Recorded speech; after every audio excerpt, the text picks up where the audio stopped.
Welcome to the podcast. If you'd like to listen to an ad-free version of this episode and all of our episodes, then search True Crime Today Premium Plus on Apple Podcasts and press subscribe. That's our premium channel where all of our ad-free and advanced episodes live, all in one place. True Crime Today Premium Plus. Search it on Apple Podcasts and press subscribe. Even try it for 3 days free. The blood washed away, but the guilt never does. Welcome to Hidden Killers with Tony Bruschi, featuring psychotherapist and author Siobhan Scott. The trial against Richard Allen, we're coming very close to a close by the time you are watching this and may already be done. That's where we're at right now as of our recording. We're going to discuss kind of where this trial went from start to finish in its last days as they determine whether or not there's enough reasonable doubt to either convict or not convict Richard Allen of being the murderer in Delphi, Indiana. Siobhan Scott, psychotherapist and author, joining us to discuss. Last handful of days, we've had some very interesting testimony as the defense has had their chance. They rested after only just a few days, bringing in a lot of the experts, a lot of almost duplicate type experts to what the prosecution brought in, but from their perspective and seemingly with a little more credibility. What's been your take on what we've seen at the end of this trial?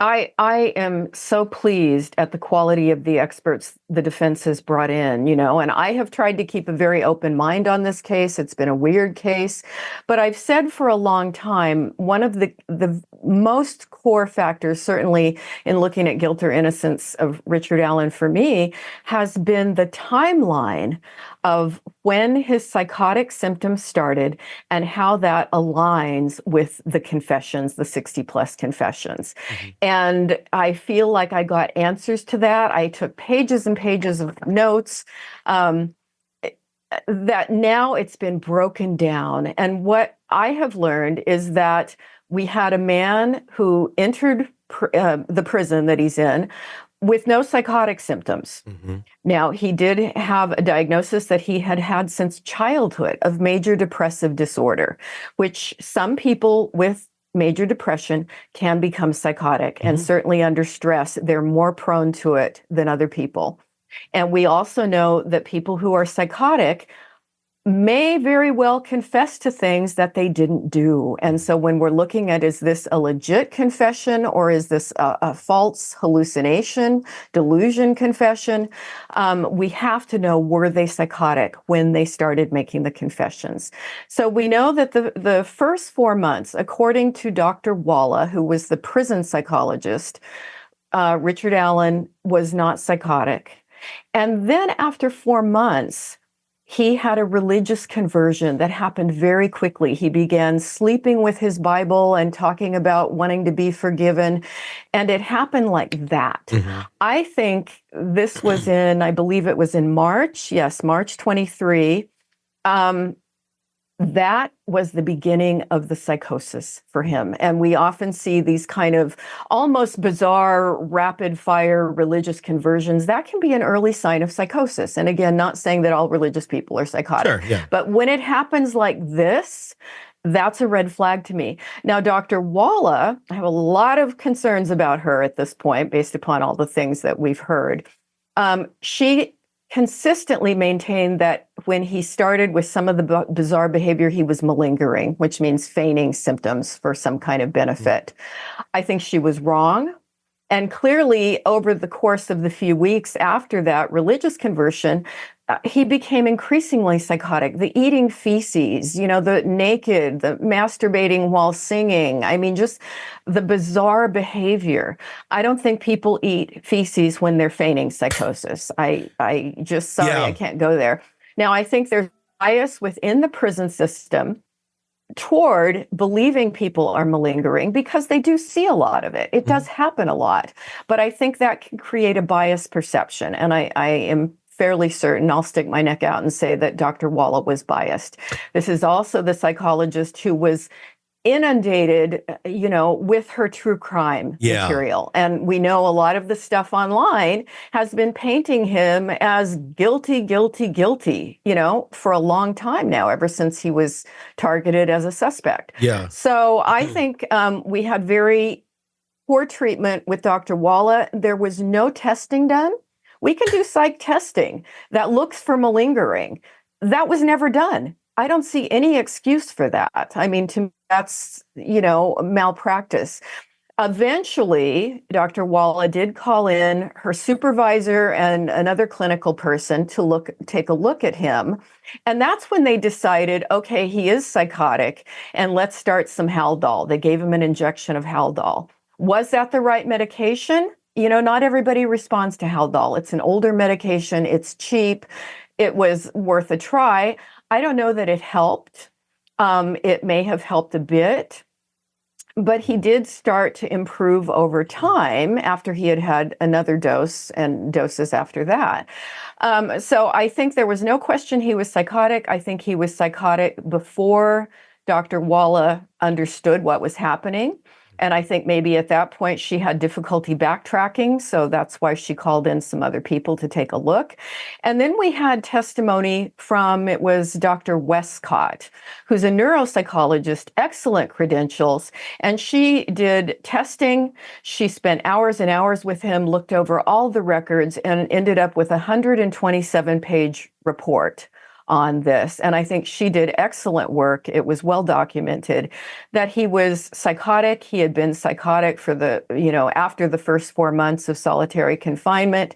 He did have major depressive disorder. In addition to the psychotic, he was anxious, and that he was definitely not malingering and hadn't been malingering. Mm-hmm. So to me, this really tips the scale that these confessions are not credible.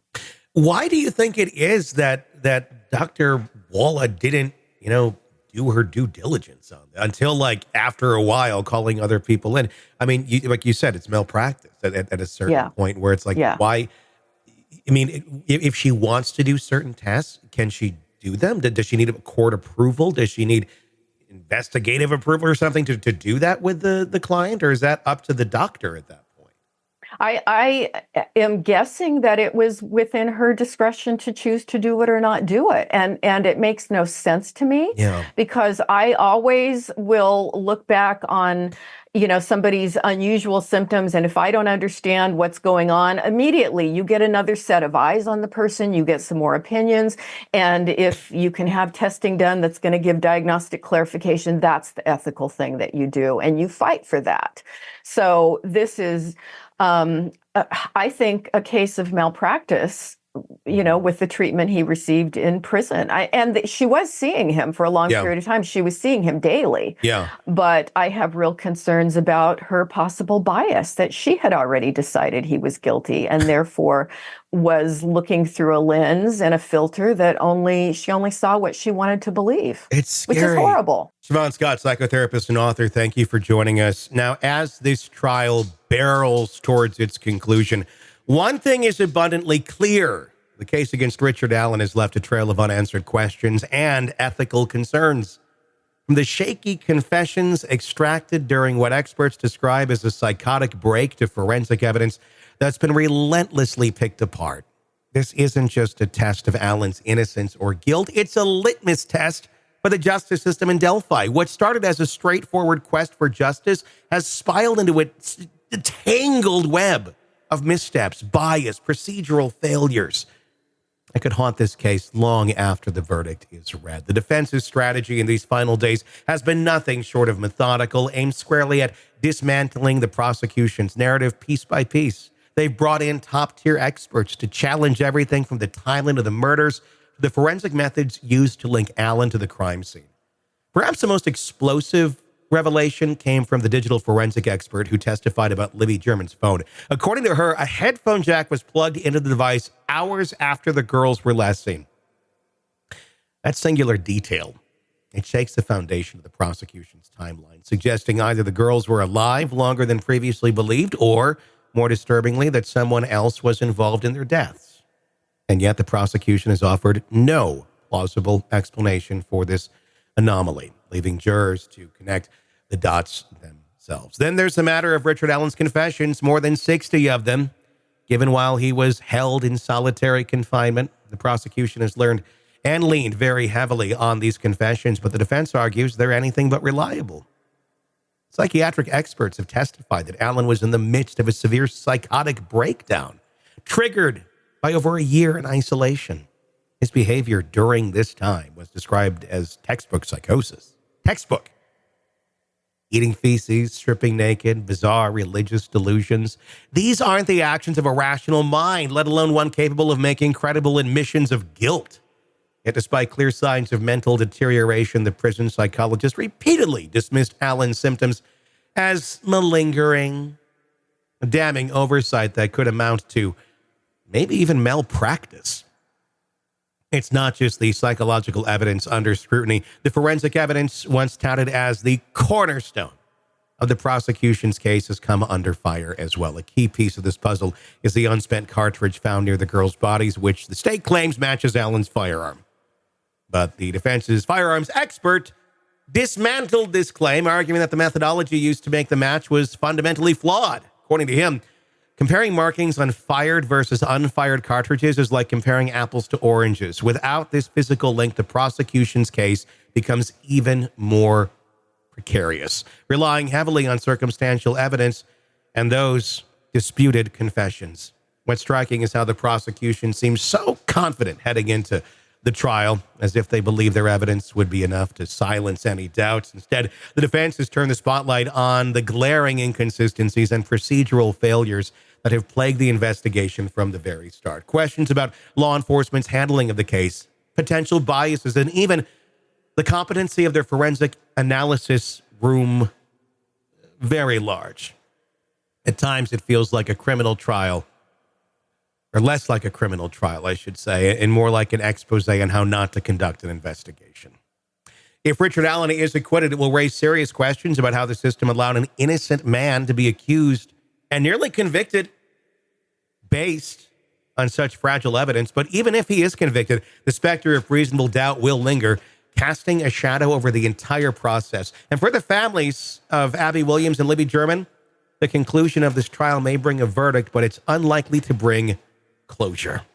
The community of Delphi will be left gaping and trying to figure out, with the unsettling possibility that justice in this case may never truly be served.